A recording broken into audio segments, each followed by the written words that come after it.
Labas rytas šeštadienį. Net plaukai žino, kad savaitgalis ir jiem išeiginė ir vienodai šviečia, kad reikia nufilmuoti ką nors. Būn pasitaika, ne taip. Tai va. Galvojau paliesiu temą šiandien, kiek ilgai draudimas gali būti daromas. Nes šiuo metu turiu grupelę klientų, su kuriais laukiam labai ilgai. Ir vis dar laukiam. Ir dar panašu, kad lauksim, kol galėsim galiausiai padaryti draudimus.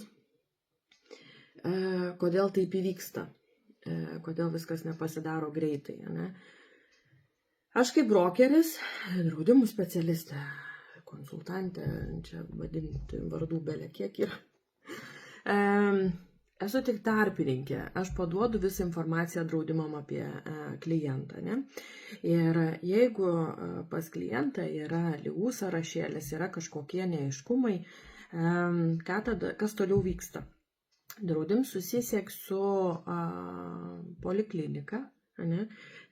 Išsiunčiu užklausą dėl pilnos medicininės informacijos. Kartais nepilnos, kartais tik tais ekstra papildomų klausimų. Ne? Kaip greitai atsakys poliklinika? Ar poliklinika atsakys labai aiškiai ir tai, ko jiems reikia? Kartais nutinka taip, kad poliklinika gauna atsakymą, bet jo neužtenka, nes jie parašo labai taip bendrai, apytiksliai ir abstrakčiai, tada draudim siunčia dar kartą užklausą. Ir panašus dalykai vyksta ir to aš niekaip negaliu įtakoti, nei paskubinti, nei pasakyti, kad jau užtenka, gal nereikia, pradėkim draudimą be to, ne, ar dar kažkaip, nei labai klientas pats labai kažką paskubins. Taip, jeigu paskambinsim į polikliniką bent kartą į savaitę, ką aš darau, kartais ir patys klientai daro, taip yra vilties paskubinti NHS sistemą, bet tos vilties netaip jau baisiai ir daug. Ne? Tai rekordą turiu turbūt daugiau nei metai, niekaip negalėjom padaryti draudimų, kai galiausiai po GP raportų, tai poliklinikas pilnos medicininės informacijas, ekstra klausimų, ekstra klausimynų siūstų tiek klientui, tiek daktaram. Netgi iki tokio lygio, kad buvo seselė atsiųsta klientui į namus, padaryti kraujo tyrimą, šlapimo tyrimą ir galiausiai vis tiek sprendimas buvo priimts ir klientas sutiko apdrausti. Ir su labai mažais pakeitimais draudime, kas buvo, wow, toks dalykas iš tikrųjų, bet mes užtrukom beveik metai, kol padarėm visą tai. Ir tikrai kartais užtrunka to laiko ir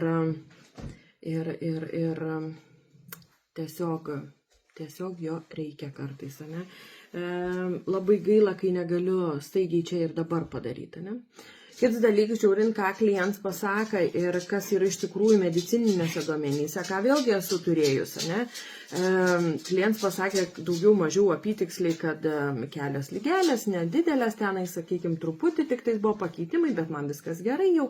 Tai įrašai tos simptomus, bet dėl to, kokie tie simptomai, ne, sakykime, draudimui vis dėlto kyla abejonių ir jie pasiprašo iš poliklinikas pilną raportą. Pilnam raporte ten parašyta visa istorija. Ir visai nekokia ta istorija, ne, ir gaunas galiausiai, kad arba draudimą nutraukia, arba draudimui pakel kainą, sakykime, dėl per didelės rizikas ir jau klientas tikis, kad čia mokės, nežinau, vienokią sumą ir galiausiai po kelių mėnesių gauna mailą, aš gauna mailą, klientas gauna mailą iš draudimo, ne, elektroninį laišką, kad gavom papildomos informacijos, persvarstėm turimus duomenis ir pakeitėm savo sprendimą. Jūs drausti sumai tokiai ir tokiai, turėjot, kaip ir pradinė kaina buvo tokia ir tokia, o dabar kyla 50%. Tai būna iš karto, wow, kas čia, kodėl taip įvyko, bet vien todėl, kad tai nebuvo paduota pilna informacija, aš to nežinojau, draudimui aš to neperdaviau. Ir galiausiai, kai draudimas gavo tą informaciją, jie sako, hei, palaukit, bet ne tai buvo dokumentuose, ne? Ir jie persvarsto ir įvertina truputį tada kitaip, ne? Jeigu jie būtų tą žinoję iš pat pradžių būtų toks sprendimas padaryts. Tai draudimai kuo toliau, tuo labiau tikrint kiekvieną klientą, ypač jeigu mes paliečiam kažkokius tai medicininius įrašus, ne? Ir iš tikrųjų džiaugiuosi, kad tą daro, ne tik draudimai, bet ir mano kompanija skambint klientams, sakykime, net nuo draudimų pradžios per artimiausius 6 mėnesius gali paskambinti, ne?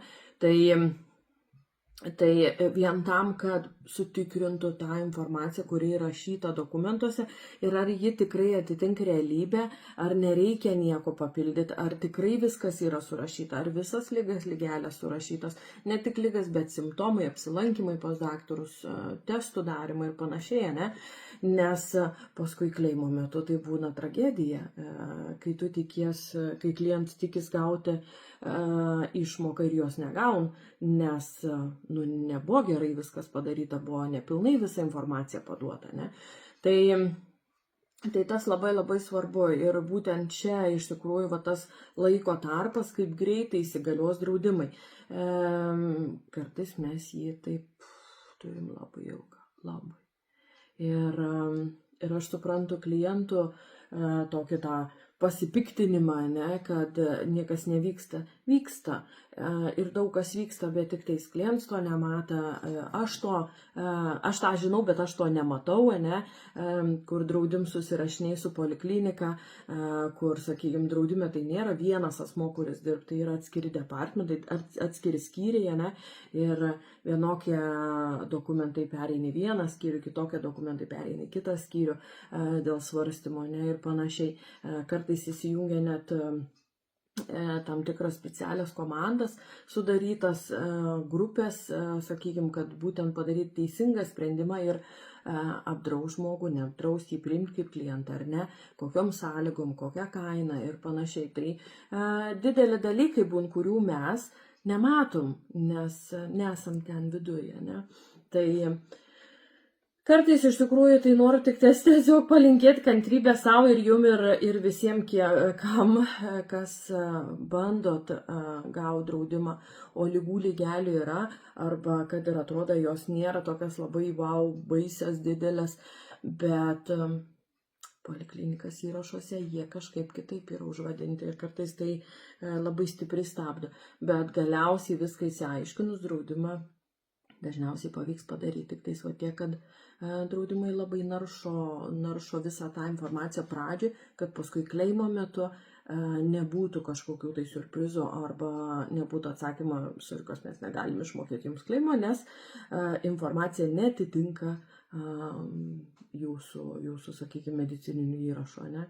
Tai draudimai išmok ir jie išmok tikrai, nėra tų tokių cirko, ten nemoka, tik pinigus pasiima ir visa kita, jie išmok. Bet kas svarbiausia, kad turi būti teisingai užpildyti dokumentai su teisinga informacija, realia informacija tokia, kokia yra būtent NHS įrašuose ir tai yra labai labai labai svarbu. Ir dėja, bet kartais tenka palaukti. Taip kad kantrybės man, kantrybės jum ir vis tiek padarysim. Viskas, linkiu gero savaitgalio. Orai gal ir visai neblogi, bent jau mano pusėje. Saulytė šviečia, nors vėjas matau. Bet kimbam į darbus, ne čia išeiginiaut kada, ne? Reik dirbti. Kimbam. Viskas. Iki.